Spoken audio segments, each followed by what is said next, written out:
Yung kabaong sa sementeryo biglang gumalaw habang nakalibing. Sa lumang sementeryo ito sa isang probinsya sa Bohol.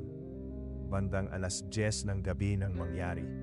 Habang kasama ko pinsan kong nagbabantay ng puntod ng lolo namin.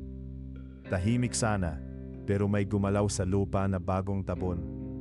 Una akala ko dagalan sa ilalim ng lupa. May konting pag-angat sa lupa sa tabi ng puntod. Parang humihinga yung lupa. Sabi ng pinsan ko, baka lumulubog lang yung lupa kasi basa pa sa ulan. Pero habang nakaupo kami sa bangketa ng sementeryo, narinig ko yung mahinang kaluskos mula mismo sa ilalim ng bagong libing. Parang may kumakamot. Huminto kami sa pag-uusap, nakikinig lang. May amoy ng kandila at pasang semento sa hangin. Tapos narinig ulit, isang mahinang kalabog sa loob ng kabaong sa ilalim ng lupa. Hindi malakas, pero malinaw. Isa, tapos dalawa, tapos sunod-sunod na parang may gumagalaw sa loob.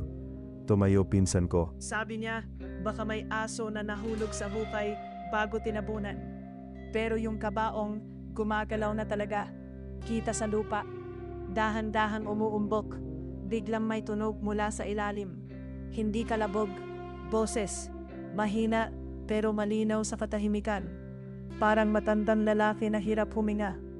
Narinig namin parehong pangalan ng lolo namin. Paulit-ulit. Mabagal. Parang tinatawag kami mula sa loob ng kabaong. Nanlamig buong katawan ko. Kasi 2 araw nang nakalibing si lolo.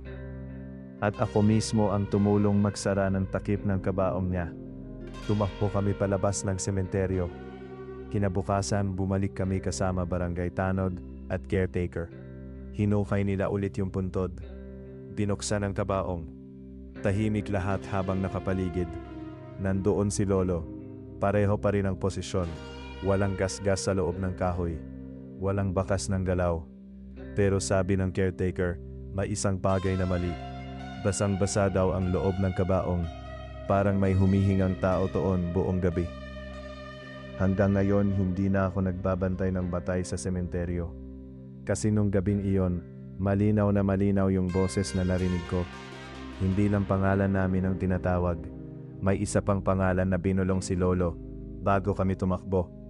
Kung may kilala kayong nakaranas ng ganito sa sementeryo, i-comment ang lugar. I-share ito bago may magpatanggal nito.